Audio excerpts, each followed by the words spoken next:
Sometimes, when people have a low opinion of their own worth, or perhaps when they refuse responsibility for their lives, they choose a new acquaintance of precisely the type who proved troublesome in the past.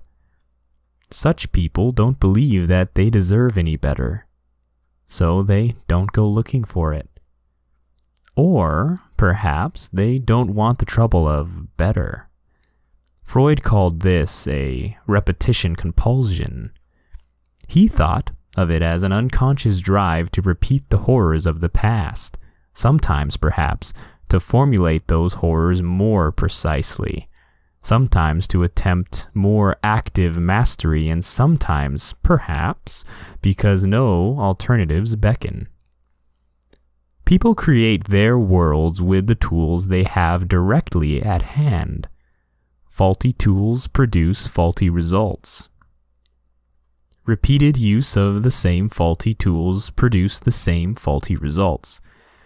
It is in this manner that those who fail to learn from the past doom themselves to repeat it. It's partly fate. It's partly inability. It's partly unwillingness to learn, refusal to learn, motivated refusal to learn. People choose friends who aren't good for them for other reasons too. Sometimes it's because they want to rescue someone. This is more typical of young people, although the impetus still exists among older folks who are too agreeable or have remained naive or who are willfully blind. Someone might object, it is only right to see the best in people. The highest virtue is the desire to help. But not everyone who is failing is a victim, and not everyone at the bottom wishes to rise, although many do, and many manage it. Nonetheless, people will often accept or even amplify their own suffering, as well as that of others, if they can brandish it as evidence of the world's injustice. There is no shortage of oppressors among the downtrodden, even if, given their lowly positions, many of them are only tyrannical wannabes. It's the easiest path to choose, moment to moment, although it's nothing but hell in the long run. Imagine someone not doing well. He needs help. He might even want it. But it is not easy to distinguish between someone truly wanting and needing help and someone who is merely exploiting a willing helper. The distinction is difficult even for the person who is wanting and needing and possibly exploiting. The person who tries and fails and is forgiven, and then tries again and fails and is forgiven, is also too often the person who wants everyone to believe in the authenticity of all that trying. Maybe you are saving someone because you're a strong, generous, well-put-together person who wants to do the right thing. But it's also possible, and perhaps more likely, that you just want to draw attention to your inexhaustible reserves of compassion and goodwill. Or maybe you're saving someone because you want to convince yourself that the strength of your character is more than just a side effect of your luck and birthplace. Or maybe it's because it's easier to look virtuous when standing alongside someone utterly irresponsible. Assume first that you are doing the easiest thing, and not the most difficult. Your raging alcoholism makes my binge drinking appear trivial. My long, serious talks with you about your badly failing marriage convince both of us that you are doing everything possible and that I am helping you to my uttermost. It looks like effort. It looks like progress. But real improvement would require far more from both of you.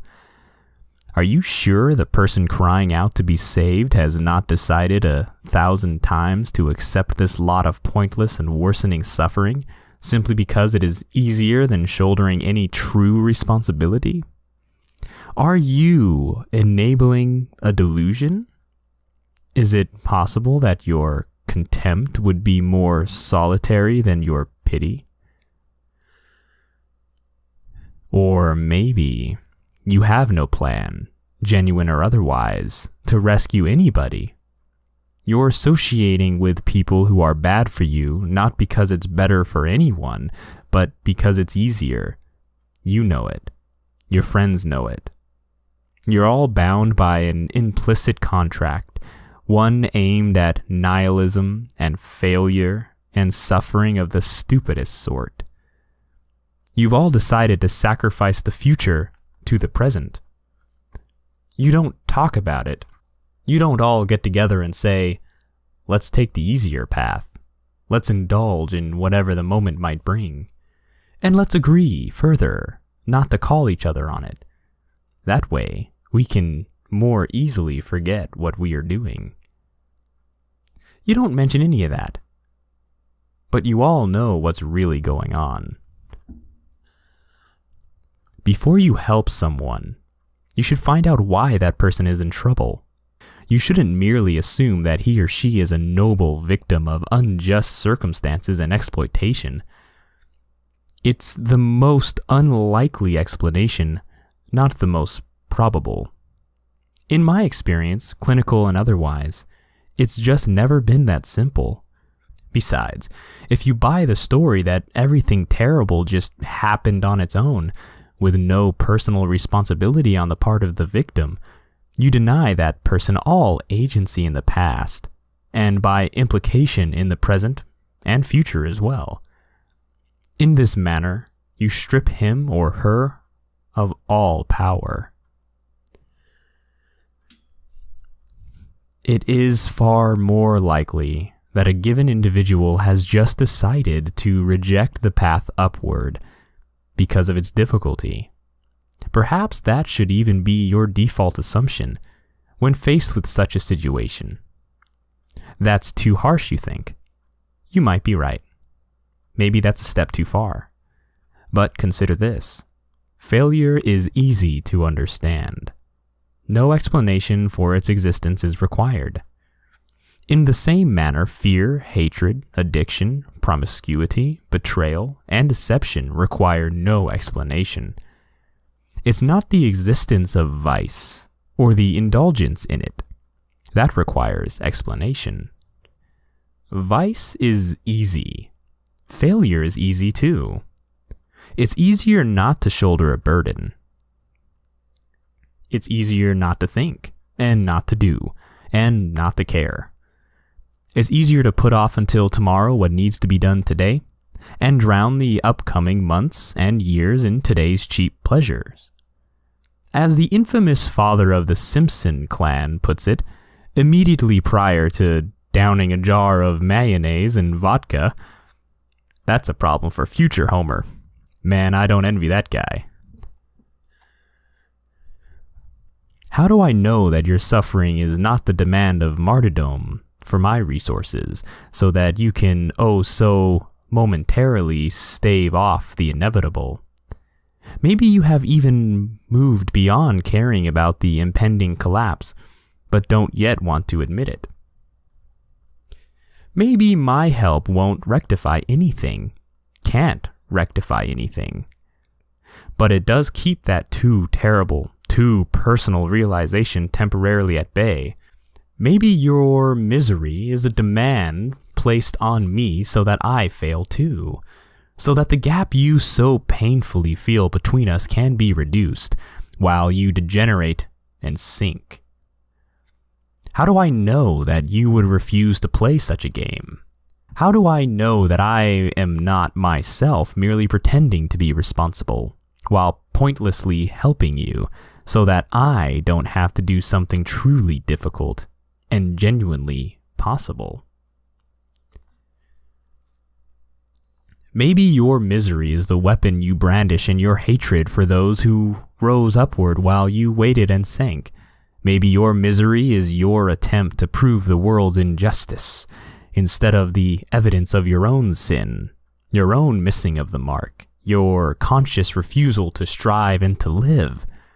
Maybe your willingness to suffer in failure is inexhaustible, given what you use that suffering to prove.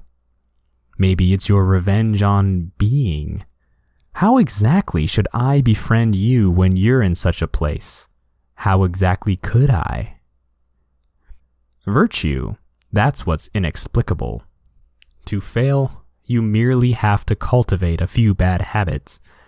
You just have to bide your time. And once someone has spent enough time cultivating bad habits and biding their time, they are much diminished. Much of what they could have been has dissipated, and much of the less that they have become is now real. Things fall apart of their own accord, but the sins of men speed their degeneration. And then comes the flood. I am not saying that there is no hope of redemption, but it is much harder to extract someone from a chasm than to lift them from a ditch. And some chasms are very deep, and there's not much left of the body at the bottom. Maybe I should at least wait to help you, until it's clear that you want to be helped. Carl Rogers, the famous humanistic psychologist, believed it was impossible to start a therapeutic relationship if the person seeking help did not want to improve. Rogers believed it was possible to convince someone to change for the better. The desire to improve was instead the precondition for progress. I've had court-mandated psychotherapy clients. They did not want my help. They were forced to seek it. It did not work. It was a travesty. If I stay in an unhealthy relationship with you, perhaps it's because I'm too weak-willed and indecisive to leave, but I don't want to know it. Thus, I continue helping you, and console myself with my pointless martyrdom. Maybe I can then conclude about myself, someone that self-sacrificing, that willing to help someone, that has to be a good person. Not so. It might be just a person trying to look good, pretending to solve what appears to be a difficult problem instead of actually being a good and addressing something real. Maybe instead of continuing our friendship, I should just go off somewhere, get my act together, and lead by example. And none of this is a justification for abandoning those in real need to pursue your narrow, blind ambition in case it has to be said. Here's something to consider. If you have a friend whose friendship you wouldn't recommend to your sister, or your father, or your son, why would you have such a friend for yourself? You might say, out of loyalty, well, loyalty is not identical to stupidity. Loyalty must be negotiated fairly and honestly. Friendship is a reciprocal arrangement. You are not morally obligated to support someone who is making the world a worse place. Quite the opposite. You should choose people who want things to be better, not worse. It's a good thing, not a selfish thing, to choose people who are good for you. It's appropriate and praiseworthy to associate with people whose lives would be improved if they saw your life improve. If you surround yourself with people who support your upward aim, they will not tolerate your cynicism and destructiveness. They will instead encourage you when you do good for yourself and others, and punish you carefully when you do not. This will help bolster your resolve to do what you should do, in the most appropriate and careful manner. This will help bolster your resolve to do what you should do, in the most appropriate and careful manner. People who are not aiming up will do the opposite. They will offer a former smoker a cigarette and a former alcoholic a beer. They will become jealous when you succeed or do something pristine. They will withdraw their presence or support or actively punish you for it. They will override your accomplishment with a past action, real or imaginary, of their own. Maybe they are trying to test you to see if your resolve is real, to see if you are genuine. But mostly they are dragging you down because your new improvements cast their faults in an even dimmer light. It is for the reason that every good example is a fateful challenge, and every hero a judge. Michelangelo's great perfect marvel David cries out to its observer, "You could be more than you are." When you dare aspire upward, you reveal the inadequacy of the present and the promise of the future. Then you disturb others in the depths of their souls, where they understand that their cynicism and immobility are unjustifiable. You play Abel to their Cain. You remind them that they ceased caring not because of life's horrors, which are undeniable, but because they do not want to lift the world onto their shoulders, where it belongs. Don't think that it is easier to surround yourself with good, healthy people than with bad, unhealthy people. It's not. A good, healthy person is an ideal. It requires strength and daring to stand up near such a person. Have some humility. Have some courage. Use your judgment and protect yourself from too uncritical compassion and pity. Make friends with people who want the best for you.